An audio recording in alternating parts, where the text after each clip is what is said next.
మిమ్మల్ని గత 1 మంత్ నుంచి మిమ్మల్ని కలవాలని ట్రై చేస్తూ మీ నెంబర్ దొరికించుకొని మేము నా కేసు గురించి మీకు ఎక్స్ప్లెయిన్ చేయాలని ఇక్కడికి వచ్చాను మేడం. మీరు నంద్యాలకు వచ్చారని తెలిసి ఇక్కడికి వచ్చాను మేడం. నా పేరు పార్వతీదేవి, సుగాలి ప్రీతి వాళ్ళ పేరెంట్స్ మేడం. నా కూతురు 2017లో కట్టమంచి రామలింగారెడ్డి 10th క్లాస్ చదువుతున్న పిల్లని అతి దారుణంగా రేప్ చేసి మరీ చంపి వాళ్ళకు అనుకూలంగా సూసైడ్ చేసుకుందని క్రియేట్ చేసిన కేసు గురించి మీకు చెప్పడానికి వచ్చాను మేడం. చెప్పండి అమ్మా. మీరు ఆల్రెడీ మీ కేసు కళ్యాణ్ గారి దృష్టిలో ఉంది, లేకపోతే పార్టీ ఆఫీస్లో పెద్ద పెద్ద కీలక అడ్వకేట్లు హైకోర్టులో వాదిస్తున్నారు, లేకపోతే ఓఎస్డీ గారు మీతో కాంటాక్ట్లో ఉన్నారు. మీరు 10-15 రోజుల నుంచి ప్రతిరోజు నాకు మెసేజ్ పెడుతున్నారు, ఈ కేసు మీరు చూడాలంటున్నారు. అది ఎలా సాధ్యమని? అంటే మీరు ఇంతమంది చేస్తున్నారు కదా, మీరు నా నుంచి ఏం ఎక్స్పెక్ట్ చేస్తున్నారు, నేనేం చేయాలని మీరు అనుకుంటున్నారు? నాకు అర్థం కావట్లేదు మేడం. అంటే నేను మీకు ఏ విధంగా సహాయపడగలను? గత 7 సంవత్సరాల నుంచి కూడా నా కేసు గురించి తెలియని నాయకుడు లేరు, తెలియని లీడర్స్ లేరు, తెలియని లాయర్లు లేరు మేడం. సామాన్య ప్రజలలోకి కూడా నా ప్రీతికి కేసుకి వెళ్ళింది మేడం. కానీ వెళ్ళడం వరకే ఉంది, కానీ న్యాయం అనేది ఇంతవరకు గత 7 సంవత్సరాల నుంచి కూడా నాకు ఎటువంటిగా న్యాయం జరగలేదు. ప్రీతి కేసు అసలు కొంచెం కూడా ముందుకు వెళ్ళలేదు మేడం. మిమ్మల్ని చూసింది ఏమంటే, నేను దిశ కేసులోనే మిమ్మల్ని నేను చూశాను మేడం. ఎవరు కూడా అక్యూజ్డ్ తరఫున నిలబడరు, కానీ మీరు అక్యూజ్డ్ అంటే అమాయకుడు అయింది, ఆ వాడు తప్పు చేయని వాడిని మీరు వాళ్ళ పక్షాన నిలబడి, వాళ్ళు డబ్బు లేని వాళ్ళైనా కూడా వాళ్ళ పక్షాన నిలబడి మీరు న్యాయం చేయడం నేను చూశాను మేడం. అందుకని అప్పటి నుంచి కూడా మిమ్మల్ని మేము కలవాలనుకున్నాము. ఎవరు ఎంతమంది చేసినా ఒకటి రాజకీయంగా కానీ పొలిటికల్ పార్టీ గురించి కాకుండా న్యాయం ఏంటి, అది ఏ ప్రభుత్వం కావచ్చు, ఏ పొలిటీషియన్ కావచ్చు, ఎవరు ఎంతవరకు న్యాయం చేశారనేది మీరు ప్రశ్నించే తత్వం మాకు నచ్చి మేము మీకు ఎక్స్ప్లెయిన్ చేయడానికి మీ చేతుల విధంగా ఎంత మీరు చేయగలరో ఈ కేసుకి అంత న్యాయం చేయాలని ఇక్కడికి రావడం జరిగింది. అమ్మా, ఇది ఆల్రెడీ సిఐడి గారి దృష్టిలో ఉంది. గతంలో అన్నయ్య మిమ్మల్ని సిఐడి ఆఫీస్కి పంపించినారు, లేకపోతే హోమ్ మినిస్టర్ని కలవమన్నారు, మీరు ఆల్రెడీ కలిసినారు. ఈ కేసు ఫ్యాక్ట్స్ మీరు కూడా చాలా స్టడీ చేసి ఉంటారు నాకు తెలిసి. ఏదైతే ఈ డెడ్ బాడీ ఉంటుందో మీరు గమనిస్తే, ఈ డెడ్ బాడీ ఏదైతే ఉందో నేల మీద కాళ్ళు ఆంతున్నాయి. మీరు కాస్త జూమ్ చేసి చూడండి, నేల మీద కాళ్ళు ఆంతున్నాయి. ఈ నేల మీద కాళ్ళు ఆంటే బాడీ మామూలుగా మనం లాంటి వాళ్ళు సరదాగా భర్తని భయపెట్టే భార్యని భయపెట్టే భర్త కూడా ఈ కాళ్ళు ఆంతున్నప్పుడు వాళ్ళు ప్రాణాలతో బయటకు వచ్చేస్తారు. తర్వాత ఈ హ్యాంగింగ్ మోడ్ చూడండి, మీకు తెలుస్తుంది. ఇదిగోండి, ఈ హ్యాంగింగ్ ఈ మాదిరిగా వేసుకున్నప్పుడు అసలు మెడకి ఎక్కడ గాయం తగలలేదండి. మెడ అంటే నెక్ అంటే పూర్తిగా ఈ పార్ట్, ఈ జడ కింద పార్ట్ హ్యాంగ్ అయ్యాలి. ఈ పైన హ్యాంగ్ అవ్వడం అంటే చంపేసిన తర్వాత వాడు ఒక బొమ్మను పెట్టి హ్యాంగ్ చేసినట్టు ఉందండి మీరు గమనిస్తే. తర్వాత ఇంకొకటి ఏంటంటే, అమ్మాయి ప్యాంటు ఊడిపోయింది, నాలిక బయటకు వచ్చేసింది. తర్వాత మళ్ళీ నాలిక తర్వాత లోపలికి వెళ్ళిపోయిందండి. ఈ ప్యాంటు ఊడిపోయిన కారణాలు చెప్పలేదు వాళ్ళు.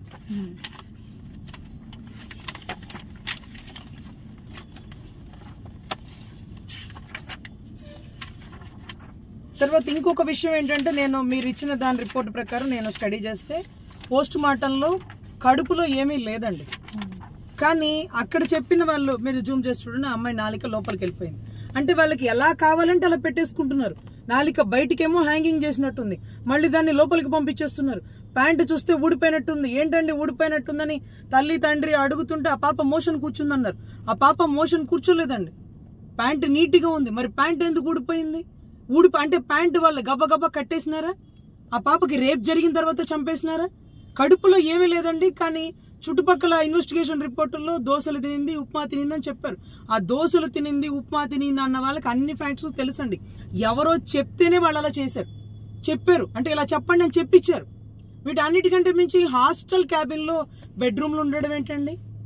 ఆ పాప పైకి వెళ్ళడమే చూసినాం, వెనక్కి రావడం చూసినాం, ఆ తర్వాత ఎక్కడా లేదండి. అప్పటి నుంచి కౌంట్ చేసుకుంటే అరౌండ్ ఒక 12 గంటలు ఆ పాప హాస్టల్ రూమ్కే పోలే. అసలు సెలవుల నిమిత్తం కూడా పిల్లలు ఎవరు బయటికి పోకుండా అక్కడే ఉన్నారండి, భయభ్రాంతులకు గురైపోయినారు.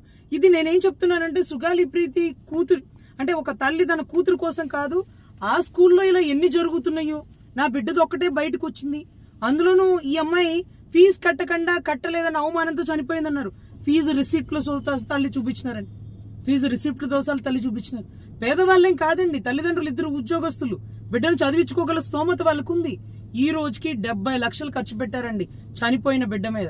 నేను ఎన్నో కేసులు చూశాను, మా బిడ్డ సూసైడ్ చేసుకుందని పిలుస్తారు, కేసు ఇన్వెస్టిగేషన్ చేస్తున్నప్పుడు మళ్ళీ కాలేజ్ నుంచి డబ్బులు ఇచ్చేసారండి, కేసులు గీసులు ఏమో లేవులేండి, రెండో పిల్లని ఫ్రీగా చదివిస్తానన్నారండి, మూడో వాడికి ఉద్యోగం తెప్పించేస్తారని వెనక్కి తీసుకున్న కేసులు నా జీవితంలో కోకొల్లలు చూసిన.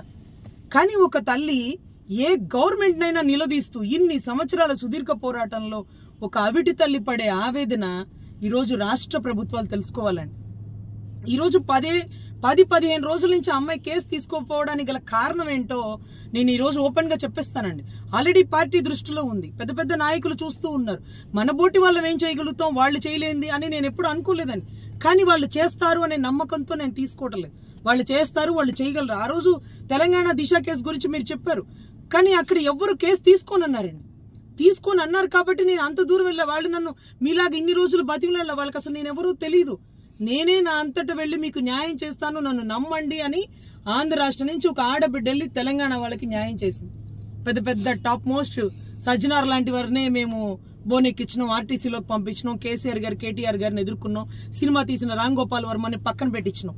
ఇన్ని చేసిన నేను నా రాష్ట్రంలో ఒక ఆడబిడ్డకి అన్యాయం జరిగి ఆ అన్యాయానికి కారణమైన వాళ్ళ ఎవిడెన్స్ అంతా చదువుతుంటే వాళ్ళని పట్టుకోలేకపోతుంటే దేశం రాష్ట్రం ఎటువైపు వెళ్తుందండి? ఆడబిడ్డకి న్యాయం చేయలేకపోతే ఇంకెందుకు ఆ పరిపాలన, ఇంకెందుకు ఆ ప్రభుత్వాలు అంటూ ఆ తల్లి నిలదీస్తుంది. ఇప్పటికీ పవన్ కళ్యాణ్ గారికి మాట వస్తుంది. ఒకవేళ మీడియా ఛానల్ వాళ్ళందరూ నా ఇంటి ముందుకు వస్తున్నారు, సంవత్సరం అయిపోయిందని పండగలు చేసుకుంటున్నారు, మీరు ఏం న్యాయం చేశారు వాళ్ళని అడగండి అని అంటే, లేదండి కళ్యాణ్ గారు న్యాయం చేస్తారు, మాకు ఆ నమ్మకం ఉంది, మేము ఆల్రెడీ రజనీ గారితో మాట్లాడుతున్నాం, ఆయన ఖచ్చితంగా న్యాయం చేస్తాడనిందని. నేను ఒక్కటే చెప్తున్నాను సార్, నాతో కూడా అన్న 40 నిమిషాలు మాట్లాడినప్పుడు, నన్ను పార్టీలో చేర్చుకునేటప్పుడు నాకు చెప్పిన ఒకే మాట, అమ్మ నువ్వు కూర్చున్న ప్లేస్ లోనే సుగాలి ప్రీతి వాళ్ళ అమ్మ కూర్చుంది. తను ఎంత ఆవేదపడిందో నేను చూసిన. మన చేతిలో ఏముందిరా తల్లి, అధికారం లేదు. ఏమనుంటే ఆ తల్లి కన్నీళ్లు తుడవాలనిపిస్తుంది.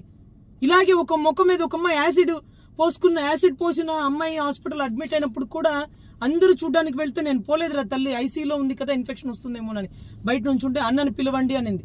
నన్ను పిలిస్తే ఆ తల్లి అడిగిన మాట, ఏ ఆడబిడ్డకి అన్యాయం జరగనివద్దన్నా, నేను పడ్డ బాధ ఎవరు పడకూడదన్నా అంటూ ఆ అమ్మాయి కూడా పవన్ అన్న దగ్గర వాపోయిందన్న విషయాన్ని పవన్ కళ్యాణ్ గారు స్వయంగా నాతో చెప్పారు.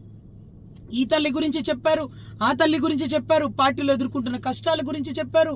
ఈ రోజు నా అన్న ఎంతో కష్టపడి నిలబడుతున్నాడు. నిలబడ్డాక ఖచ్చితంగా తలబడతాడు. ఏ ఒక్క ఆడబిడ్డకి అన్యాయం జరిగితే చూస్తూ ఊరుకోడు. ఆయన మనసు ముందు ఒక ఆడబిడ్డ అంటే ఫస్ట్ అది, తర్వాతే ప్రభుత్వాలు, తర్వాతే పదవులు, తర్వాతే అధికారాలు. సో అంత గొప్ప వ్యక్తిని మీరు ఆశ్రయించినప్పుడు ఇక వేరెవరూ అక్కర్లేదు అన్న ఉద్దేశంతో 10 రోజుల నుంచి మీరు నాకు ఎన్నో మెసేజ్లు చేస్తున్నారు. తర్వాత ఓఎస్డీ గారిని పర్మిషన్ అడుగుతాను అంటున్నారు, తర్వాత పార్టీ వాళ్ళని పర్మిషన్ అడుగుతాను. నేను అంటున్నాను, ఆయన చేయలేనప్పుడు ఇంకెవ్వరూ చేయలేరు, ఆయన చేస్తానన్నప్పుడు ఇంకెవ్వరూ అడ్డుపడలేరు. ఇది ఆయన వల్ల మాత్రమే సాధ్యమవుతుంది. ఎందుకంటే ఒకటే గుర్తుపెట్టుకోండి అమ్మా, రాముడు గొప్పవాడు, రాముడి బాణంతోనే రావణాసుడు చనిపోయాడు. కానీ రావణుడి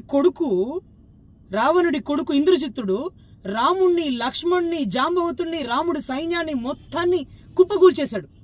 కూల్చేసినప్పుడు విభీషణుడు వస్తూ జాంబవతుడిని అడిగాడు, జాంబవత కుశలమా అంటే, రామలక్ష్మణుడు కుశలమా అని అడగాలి జాంబవతుడు, కానీ హనుమ కుశలమా అన్నాడు. విభీషణుడు ఆశ్చర్యపోయాడు, అదేంటి జాంబవత, నువ్వు రామలక్ష్మణుడు కుశలమా అనాలి కానీ హనుమంతుడు కుశలమా అని ఎందుకు అడిగినావు అన్నాడు. అరే హనుమంతుడు కుశలం అయితే అందరూ కుశలమే, హనుమంతుడు కుశలం కానప్పుడు ఇంకెవ్వరు కుశలం లేరు. హనుమంతుడు బాగుంటే మొత్తం సైన్యం మొత్తం బాగుంటుంది, హనుమంతుడు బాగోకపోతే ఇంకెవ్వరు బాగుపడరు. అంటే హనుమ కుశలమే అన్నప్పుడు హనుమ తలుచుకుంటేనే సంజీవని పర్వతాన్ని తెచ్చి మళ్ళీ సైన్యాన్ని మొత్తాన్ని నెలకొల్పినాకే రాముడి బాణంతోనే రావణుడు చచ్చిపోవచ్చు ఉండొచ్చు, రాముడు గొప్పవాడు అయ్యుండొచ్చు. కానీ నా అన్న హనుమంతుడు లాంటివాడు నా అన్న. నేను మనస్ఫూర్తిగా నమ్ముతున్నానమ్మా. ఆ రోజు నాకు నా అన్న చెప్పిన మాట గుర్తుంది, సుగాలి ప్రీతికి తల్లికి మనం న్యాయం చేయాలమ్మా. ఆ రోజు నన్ను అడిగిందమ్మా, 1 గంట సేపు నాతో కూర్చొని చెప్పారమ్మా, నాకు కన్నీటి పర్యంతమైందమ్మా, చేతిలో ఆయుధం లేదు, అధికారం లేదు, మనం ఏం చేయగలం రా తల్లి అని నాతో చెప్పిన మాటని ఆవిడకి నేను అదే చెప్తున్నాను. సో ఒక్కటే అండి, కళ్యాణ్ గారు తప్ప ఇంకెవ్వరూ చేయలేరు, కళ్యాణ్ గారు మాత్రమే చేయగలరు అని మనస్ఫూర్తిగా నమ్ముతున్నాను. ఇది అన్నయ్య దృష్టికి తీసుకువెళ్తాను. ఖచ్చితంగా మీకు ఇచ్చిన మాట నిలబెట్టుకుంటారమ్మా. కానీ మీరు కూడా సంవత్సరం అయిపోయింది, మీరు అమ్ముడుపోయారా, మీకు ఏమన్నా పేమెంట్ ఇచ్చినారా అని మీరు ఎన్ని మాటలు మాట్లాడుతున్నా ఒక్కరోజు కూడా మీరు సాక్షి మీడియాకి వాయిస్ ఇవ్వలేదు చూడు. ఇది మీరు అన్న మీద పెట్టుకున్న నమ్మకం. ఎందుకంటే అన్న నాకు అన్యాయం చేయడు, అన్న బిజీలో మర్చిపోతున్నాడేమో, అన్న చుట్టుపక్కల కోటరీ నేను వచ్చినట్టు అన్నకి చెప్పట్లేదేమో అంటూ మీరు ఆ రోజు అమ్మా ఈ రోజు కళ్యాణ్ గారిని కలవడం కుదరదు, మీరు భోజనం చేసి వెళ్ళండి అంటే మీరు ఆ రోజు అలిగి వచ్చేసారట. నేను అన్నం తినడానికి రాలేదు, అన్నని కలవడానికి వచ్చాను, తిండికి లేక రాలేదు, అవిటి తల్లిని, ఎంత దూరం వచ్చినాను, మీరు నాకేం న్యాయం చేస్తున్నారంటూ మీరు పార్టీలో నిలదీస్తున్నారే గానీ బయటకు వచ్చి మీడియా ముందు ఒక్క రోజు కూడా అన్న గురించి తప్పుగా మాట్లాడాల. మీరు మా మీద పెట్టుకున్న నమ్మకాన్ని ఖచ్చితంగా నిలబెట్టుకుంటాను. సో అదే రకంగా అన్న ఏదైతే మాట ఇచ్చారో అది నిలబెట్టుకుంటారు. వీటన్నిటికంటే మించి ఇన్వెస్టిగేషన్ రిపోర్ట్ సిఐడికి ఇచ్చినారు కాబట్టి మీరు రేపు వాయిదాకి రండి. సిఐడి గారితో ఈ ఇన్వెస్టిగేషన్ మొత్తం నేను చదివి ఆయనకి ప్యూర్ గా ఎక్స్ప్లెయిన్ చేస్తాను. కడుపులో పులిహార ఉంది, దద్దోజనం ఉందని చెప్పిన దాన్ని కూడా ఈడ్చుకొస్తాను. ఆమె తినడం చూసిందన్నావు కదా, ఏది సీసీ కెమెరాలు ఏది, డైనింగ్ రూమ్ లో ఉంటాయి, హాల్లో ఉంటాయి, అన్ని చోట్ల ఉంటాయి కదా, ఏది తీసి చూపించు. సో మీకు పెట్టిన సెక్షన్స్ అయితే చాలా దారుణం అండి. 302 పెట్టి దాన్ని మళ్ళీ పక్కకు తీసేసినారు. ఆ అమ్మాయి అంట లేకపోతే ఫీజు కట్టలేదని పెద్ద పెద్ద వాళ్ళు ఎవరు చైర్మన్ కొడుకులు అడిగితే అవమానంతో చనిపోయిందట. అంటే అబెట్మెంట్ ఆఫ్ సూసైడ్ పెట్టేసినారు. ఆ అమ్మాయి బాధతో సూసైడ్ చేసుకున్నట్టుగా. అంటే 306 కన్వర్ట్ చేసేసినారు, 302 ఎత్తేసినారు. అంటే మర్డర్ జరిగింది అనడానికి ఆధారాలు ఉన్నాయండి. అది చీరతో హ్యాంగ్ చేసుకున్నట్టు కాదు, అది ఏదో పెద్ద ఐరన్ ఐటమ్ తో హ్యాంగ్ చేసినట్టే ఇన్వెస్టిగేషన్ లో ఉందండి. అంటే మేము ఇన్వెస్టిగేషన్ చేసినప్పుడు మాకు తెలుస్తుంది. సో కానీ మీరు చీరతో ఊరేసుకుంటే అలా ఉండదండి. ఎందుకంటే మీకు ఎన్నో పోస్ట్ మార్టం రిపోర్ట్ తీసి చూపిస్తా, అందరూ చీరలతో చున్నీలతోనే ఊరేసుకుంటారు. మరి వాళ్ళ మెడ మీద ఎలా ఉంది, సుగాలి ప్రీతి మెడ మీద ఎలా ఉంది చూడండి. ప్యాంట్ ఎందుకు జారిపోయింది, ఏం చేశారు, అసలు లోపల బాడీలో ఏమేం పార్ట్లు ఏమేమి అయిపోయినాయి, ఇవన్నీ కూడా బయటకు వస్తాయండి. What ever it may B, ఆ అమ్మాయి ఎన్ని రోజులు ఎన్ని గంటలు ఫాస్టింగ్ ఉంది, ఎంత అరాచకంగా కిరాతకంగా రేప్ చేసి చంపేసినారు, ఇవన్నీ వెలుగులోకి రావాలండి. ఈ పోరాటం ఒక తల్లి ఒక బిడ్డ కోసం కాదు, ఏ బిడ్డకైనా అన్యాయం జరిగినా ఇలాగే ఆ తల్లి పోరాడాలి అంటూ ఒక తల్లికి ఇంకొక తల్లి ఇచ్చేటటువంటి సందేశం అండి. ఎందుకంటే ఎన్నో కేసులు చూసినాను సార్, ఇలాగ పేమెంట్లు తీసుకొని ఆ వెనక పిల్లని చదివిస్తారని పక్కకి వెళ్ళిపోయిన వాళ్ళని చూసినాం. కానీ ఈరోజు 70 లక్షలు పోగొట్టుకుని ఢిల్లీ దాకా ఒక అవిటి తల్లి గర్భవతి ఎంత కష్టపడి అవుతుందో తెలుసండి, బిడ్డని ఎంత కష్టపడి పోషిస్తుందో తెలుసా మీకు? మీరు కంటే మోస్తే తెలుస్తుంది. తప్పుడు పనులు చేస్తున్న అధికారులకు చెప్తున్నా నిలదీస్తూ, తప్పు ఎవరు చేసినా తప్పే. నాన్న చెప్తాడు ప్రశ్నించేవారే కావాలి నాకని, నన్నైనా తప్పు చేస్తే ప్రశ్నించండి అని అడుగుతాడు. ఈరోజు అడుగుతున్నారు అందరూ, అడుగుతున్నాం. చెయ్యాలన్నా మీరు మాత్రమే చేయాలి, మీరు మాత్రమే చేయగలరు, మీరే మా కంటికి హనుమ లాంటి వారు, మీరు ఒక్కళ్ళే సంకల్పం పెట్టుకుంటే అవుతుంది. ఆ తల్లి కన్నీళ్లు మీరు తుడవగలరు, అది మీ వల్ల సాధ్యం అవుతుందని ఆ తల్లి నమ్ముతుంది. యాజ్ అన్ అడ్వకేట్ గా నేను చేయలేనమ్మా, అన్న మాత్రమే చేయగలడు అంటూ మీకు చెప్తున్నానండి. ఒకవేళ చేయలేని రోజు, ఒకవేళ అవ్వట్లేదన్న రోజు నేను ఖచ్చితంగా ఈ కేసు తీసుకుంటాను. అప్పటి వరకు మీరు దయచేసి పవన్ కళ్యాణ్ గారు నమ్మండి. పార్టీ ద్వారా మీకు న్యాయం దొరుకుతుంది. దొరకనప్పుడు మీరు నమ్మండి నన్ను, ఖచ్చితంగా నేను మీకు చేసి పెడతా. అవతల వాడు ఎంతటి వాడైనా, ఎంత అధికార మదంతో ఉన్నా, ఎంత డబ్బు ఉన్నా సరే వాడిని కుప్పగూల్చి నేల మీదకు తీసుకొస్తా, అది మీకు మాటిస్తున్నా. కానీ నేను చేసే పని నాకంటే మించిన అన్న చేయగలనని నేను నమ్ముతున్నాను. కాబట్టి ఈ రోజు ఇన్నిసార్లు మీరు అడుగుతున్నా ఈ కేసును తీసుకోవడానికి నేను నిరాకరిస్తున్నా. అన్న వల్ల సాధ్యం అవుతుంది, సాధ్యం కానప్పుడు చెప్పండి, నేను చేసి పెడతాను. మేడం ఒక్కటి మేడం, ఆడపిల్లల మీద అంటే నా కూతురని కాదు, ఏ ఆడపిల్లకైనా కూడా ఎవరైనా ఏమైనా చేస్తే అనక ఒక భయం అనేది ఒక ఏదో ఒక రూపంలో వాళ్ళకి అనేది తీసుకురావాలని నా కోరిక మేడం. ఎందుకు దీనికి చెప్తున్నానంటే, నేను మెడికల్ డిపార్ట్మెంట్లో ఒక అర్బన్ సెంటర్లో నేను ఓపీ రాయడానికి జాబ్ చేస్తున్నాను. అక్కడ మా అర్బన్ హాస్పిటల్లో ప్రతిరోజు కూడా వాళ్ళ వీధిలో కుక్కలు కొరికి అని ఒక 6-7 మంది రోజు వస్తున్నారు. ఓపీ వస్తే ఒకరోజు పిలిచి, అన్న మీరు ఇట్లా ప్రతిసారి కుక్కలతో కరిపించుకొని మీరు ఇంజెక్షన్స్ వేసుకోవడం ఎందుకు, అదేదో మున్సిపాలిటీ వాళ్ళకి చెప్తే కనుక వాళ్ళ కుక్కలను తీసుకెళ్తారు కదా అంటే, అమ్మ చెప్పి మాకు చాలా నోరు పడిపోయిందమ్మా. ఎందుకంటే వాళ్ళు ఎవరో వస్తున్నారు, కుక్కలు కనీసం పట్టుకొని పోయి చూస్తే కూడా, వీడియో తీస్తే కూడా, ఫోటో తీస్తే కూడా అమలా గారు ఎవరో ఉన్నారంట, వాళ్ళ మీద కేసులు వేస్తున్నారంట, వాళ్ళని సస్పెండ్ చేస్తున్నారంట, వాళ్ళని తీసేస్తున్నారంట, వాళ్ళు అసలు కనపరాకుండానే వెళ్ళిపోతున్నారంటమ్మా. అందుకని కుక్కల జోలికి ఎవరు వెళ్ళడం లేదు, మీరు ఇంజెక్షన్సే కదా వేయించుకోండి అని చెప్తున్నారు. అంటే ఒక కుక్క పిల్ల మీద ఉన్న ఏమంటారు ఒక సెక్యూరిటీ ఆడపిల్లకు లేకుండా పోయింది. ఎందుకు మేడం చెప్పండి? మీరు ఒక ఆడపిల్లని, నేను ఒక ఆడపిల్లని, అసలు ఆడపిల్లని కనాలనా వద్దా చెప్పండి మేడం? ఒక అవిటి తల్లిగా మీరు పడే కష్టం, మీరు ఈడ్చుకుంటూ కాళ్ళు ఉడుపుకుంటూ మీరు మెట్లు ఎక్కినా, సుప్రీంకోర్టు మెట్లు ఎక్కినా, మా హైకోర్టు మెట్లు ఎక్కుతున్నా మా కాళ్ళు చలించిపోతున్నాయండి. సో కానీ ఇంత అంటే మీరు సంవత్సరం గడిచిపోయింది ఎందుకు జరగలేదని మీరు అనుకోవచ్చేమో. ఆయన వ్యూహం ఆయనకుంటుందండి. ఆయన నిలబడడానికి ప్రయత్నిస్తున్నాడు, గట్టిగా నిలబడుతున్నాడు. దాని తర్వాత ఖచ్చితంగా తలబడతాడు. తప్పు చేసిన వాడిని ఎంతటి వాడినైనా సరే అధపాతాళానికి తొక్కగల కళ్యాణ్ గారిని మేమందరం నమ్ముతున్నామండి. నాన్న ఎప్పుడు తప్పు చేయడు, తెలిసి గాని తెలియక గాని ఎవ్వరికి అన్యాయం చేయడు. తన రూపాయి తనే దాచుకోని వాడు, అన్యాయాన్ని ప్రశ్నించేవాడు. ఏ రోజు ఒక మాటకి కట్టుబడి అక్కడతో ఆగిపోడండి. ఒకవేళ డిలే అవుతుందేమో, ఆయన మాట్లాడడం లేట్ అవుతుందేమో, కానీ మాట్లాడడం పక్క, చేయడం లేట్ అవుతుందో కానీ మీకు న్యాయం దొరకడం పక్క. ప్రభుత్వం ఫామ్ అయ్యాక ఖచ్చితంగా చేసి పెడతానని ఫామ్ అవ్వకముందే చెప్పారండి నాతో. సుగాలి ప్రీతి తల్లికి మనం న్యాయం చేయాలమ్మా అంటూ ఆ రోజు నా దగ్గర చెప్పారు. నువ్వు కూర్చున్న ప్లేస్లోనే కూర్చుందిరా, అరగంట చెప్పిందిరా తల్లి, మనకి ఏం చేయగలం అమ్మా, మనకి అధికారం లేదు, చేతిలో ఆయుధం లేదు కదా, ఖచ్చితంగా చేయాలా, ఆడపిల్లల పట్ల చిత్తశుద్ధిగా ఉండాలా. అంటే అసలు ధర్మం అంటే ఎలా ఉంటుందంటే తప్పుని ప్రశ్నించకపోతే చచ్చిపోవడమేనండి. అంటే ఆయన చెప్తారు, గొప్పల సినిమాలో ఒక డైలాగ్ చెప్తారండి. అదేంటంటే ఒక ద్రౌపదికి జరిగిన అన్యాయాన్ని నిండు సభలో ప్రశ్నించని ఏదైతే మంత్రులు, సామంతులు, కురువృద్ధులు, భీష్ముడు సైతం చచ్చిపోయారు. అదే ధర్మం. ప్రశ్నించాడు, ప్రతిఘటించాడు, ఒక్క అశ్వత్థాముడే బతికిపోయాడు. ధర్మం అంటే ఇలాగే ఉంటుంది, కఠినంగా ఉంటుంది. తప్పుని న్యాయం చేయడమే కాదు, తప్పుని ప్రశ్నించాలా. అరే నువ్వు కనీసం భీష్ముడు అంత గొప్పవాడివే, అరే ఇది తప్పని ఒక్క మాట ఎందుకల్లా అన్నందుకే నువ్వు చచ్చిపోయావు. ఇది ధర్మం కఠినంగా ఉంటుంది, కంఠం తెగిపడేంతగా ఉంటుందండి. సో అంత గొప్ప నీతి చెప్తున్న కళ్యాణ్ గారు ఖచ్చితంగా ఈ కేసులో మీకు న్యాయం చెప్తారండి, చేస్తారు. వాళ్ళు ఎంతటి వాళ్ళైనా, ఏ పార్టీ అండదండలున్నా, ఎంత డబ్బున్నా, ఎంత అధికార మదంతో ఉన్నా సరే వాళ్ళు అరెస్ట్ అయ్యేది పక్క. దాంట్లో ఎటువంటి సందేహం లేదండి.